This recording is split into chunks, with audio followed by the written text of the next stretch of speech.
Bom, pessoal, dando seguimento ao nosso estudo acerca da Lei 11.340 de 2006, a Lei Maria da Penha, nós de discorrer a respeito do artigo 24A, que trata do crime de descumprimento de medidas protetivas de urgência.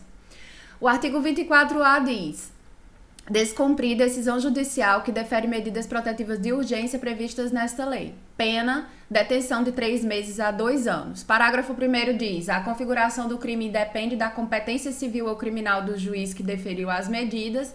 Parágrafo 2º, na hipótese de prisão em flagrante, apenas a autoridade judicial poderá conceder fiança. Parágrafo 3º, o disposto nesse artigo não exclui a aplicação de outras sanções cabíveis.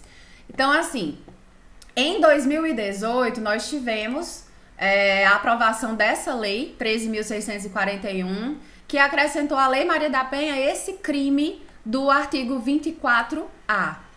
Né? Portanto, com essa inserção, se o agente vier a descumprir uma decisão judicial que deferiu uma medida protetiva de urgência prevista na Lei Maria da Penha, ele deve responder pela prática desse delito, né? E por se tratar de uma novatio legis impégius, só é válido para as condutas praticadas a partir da entrada em vigor dessa lei, né?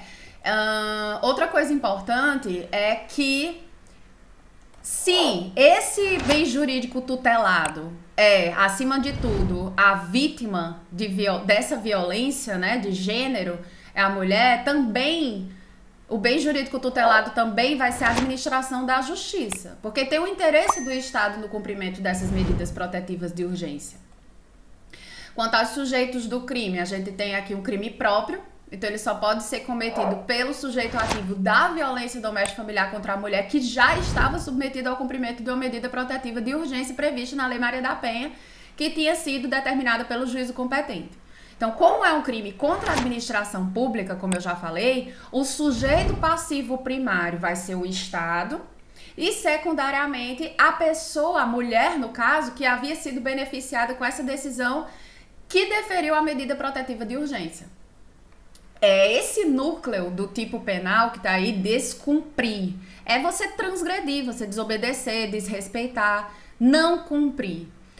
O objeto material é a pessoa, a coisa sobre a qual recai a conduta delituosa. Nesse caso aqui, vai ser a decisão judicial que defere a medida protetiva de urgência prevista na Lei Maria da Penha. E aí uma coisa importante que o parágrafo 1º desse artigo 24A nos traz é que o fato dessa medida ter sido decretada por um juízo cível não afasta a tipificação desse delito. Por quê, professora? Porque esse parágrafo 1º diz: a configuração do crime depende da competência civil ou criminal do juiz que deferiu as medidas. Então, tanto comete o delito aquele que descumpre uma medida protetiva de urgência de natureza civil, por exemplo, a prestação de alimentos provisórios, né? Desrespeitou, é uma medida que foi decretada por um juízo cível, mesmo assim, esse descumprimento acarreta na tipificação desse crime do artigo 24A. Como também pode acontecer com aquele que desrespeita uma protetiva decretada por um juiz criminal, né? Por exemplo, no curso de um inquérito policial instaurado para apurar um crime de tentativa de homicídio, tem uma medida de afastamento do lar, uma medida de não aproximação com a ofendida, vier a descumprir, também incorre na prática desse crime. O juízo de tipicidade só demanda aqui que o descumprimento seja de uma decisão judicial que tenha deferido uma medida protetiva de urgência. Agora, se o agressor, por exemplo, vier a descumprir uma decisão policial que tenha determinado o seu afastamento do lar, nós já vimos lá nesse artigo 12C, nos incisos 2 e 3 dele, que a autoridade policial, caso aquele município não seja sede de comarca e não tenha delegado disponível no momento da denúncia, o próprio policial pode determinar o afastamento do agressor do lar, afastamento imediato. E se o agressor vier a descumprir, como esse artigo 24A só fala, né, em descumprir decisão judicial e uma decisão policial não é uma decisão judicial, então se ele desrespeitar essa decisão policial de afastamento do lar, ele não vai estar tipificada essa conduta, esse crime do artigo 24A da Lei Maria da Penha, né? Agora, outra coisa importante é que esse artigo 24A, ele se refere genericamente a medidas protetivas de urgência previstas nesta lei. E aí não tem qualquer ressalva quanto à espécie da medida protetiva de urgência, porque nós já vimos que existem aquelas que obrigam o agressor, que são as do artigo 22, e aquelas medidas protetivas de urgência à ofendida, que estão lá nos artigos 23 e 24. Como não existe nenhuma ressalva, então ambas estão abrangidas por esse delito. Tipo subjetivo, punição exclusivamente a título de dolo, certo? E aqui entra tanto o dolo direto quanto o dolo eventual. Logicamente que o dolo ele deve abranger todos os elementos constitutivos do tipo penal. Então, é necessário que o agente tenha consciência de que tem uma medida protetiva de urgência contra ele determinada e que essa medida estava em vigor por ocasião do descumprimento. Ou seja, que ela não estava revogada, né? Por quê, professora? Porque imagina a situação de que ocorre a reconciliação do casal, mas não teve ainda o cancelamento da medida judicial. Então, se ficar demonstrado, num caso concreto, que o agente não tinha consciência de que a medida protetiva de urgência estava em vigor, por exemplo, já me reconciliei, né? Imagina que a medida protetiva já não está mais em vigor. Nesse caso, pode incorrer no erro de tipo, artigo 20 do Código Penal, que pode excluir o dolo e a culpa se for invencível, vocês sabem, né? Ou excluir apenas o dolo se vencível e aí resta apenas a culpa se prevista em lei, o que não é o caso desse artigo 24A. Vocês sabem, só existe crime culposo se estiver prevista na lei a modalidade culposa. Quanto à consumação e tentativa, esse crime se consuma no momento em que o camarada deixa de cumprir a medida protetiva de urgência.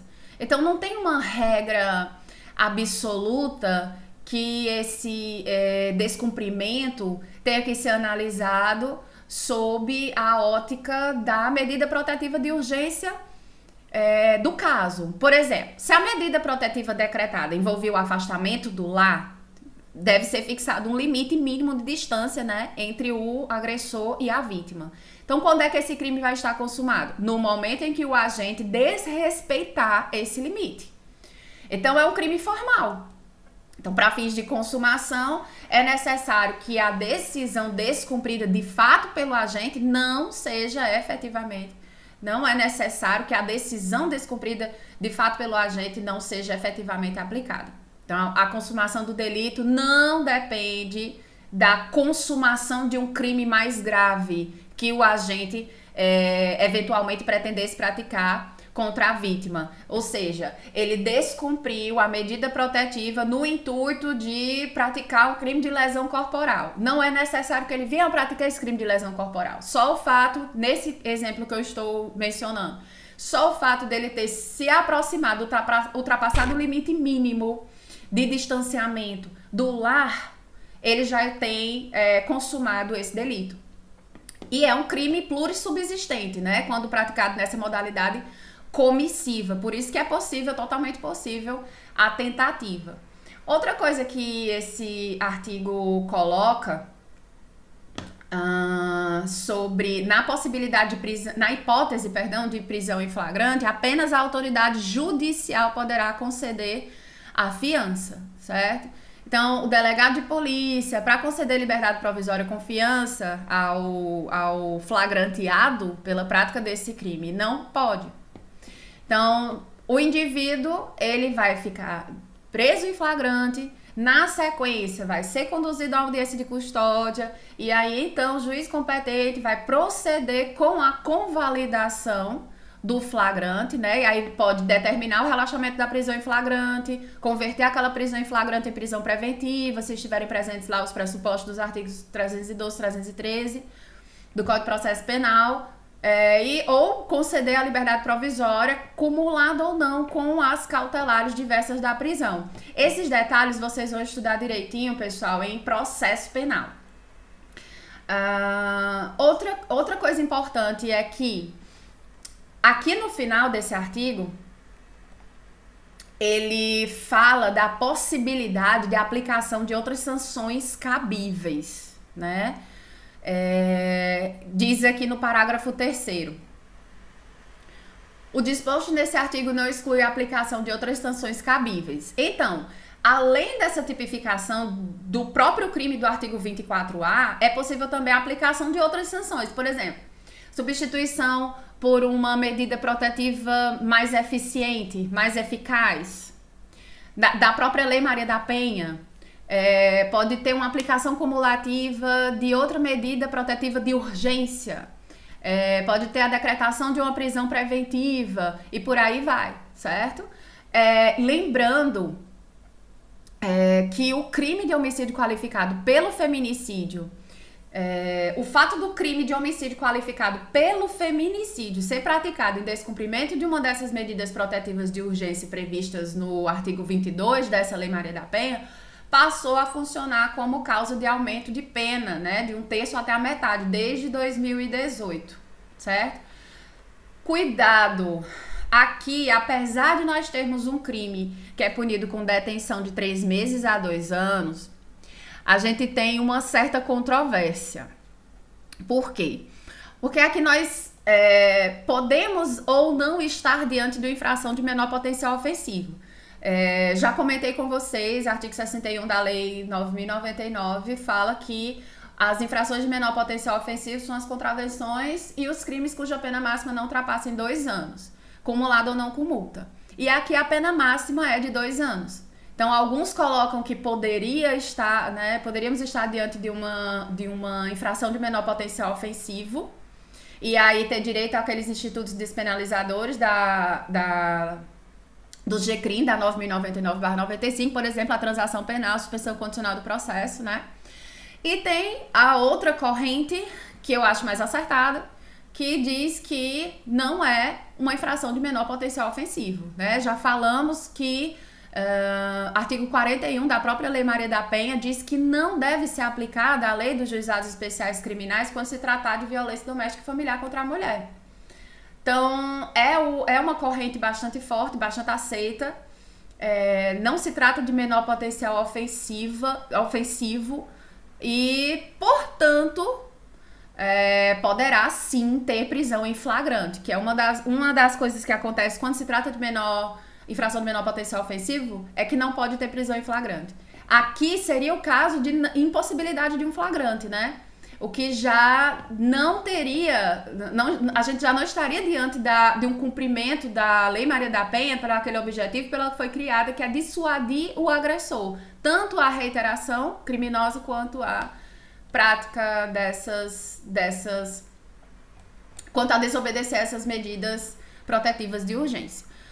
Quanto à classificação doutrinária, sim, nós temos aqui um crime de ação penal pública incondicionada, tá? Aplicamos o artigo 100, caput lá do Código Penal.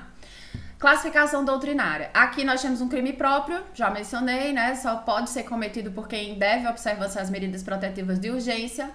É um crime pluriofensivo, abrange aqueles 2 bens jurídicos, a administração da justiça, a integridade física, psicológica, enfim, né, da ofendida. É um crime formal de consumação antecipada ou de resultado cortado, como você preferir chamar. Independe da produção de um resultado naturalístico, né? É um crime de dano porque causa uma lesão à administração da justiça. É um crime de forma livre, pode ser praticado por qualquer forma de execução. É um crime comissivo e também pode ser um crime omissivo impróprio, né? Então, por exemplo, ele é obrigado a pagar a pensão ou alimentos, e deixa de fazer isso. Um crime omissivo impróprio. Crime instantâneo, unissubjetivo e plurissubsistente, certo? Então, bons estudos para vocês, pessoal. Qualquer coisa eu tô à disposição. Beijos!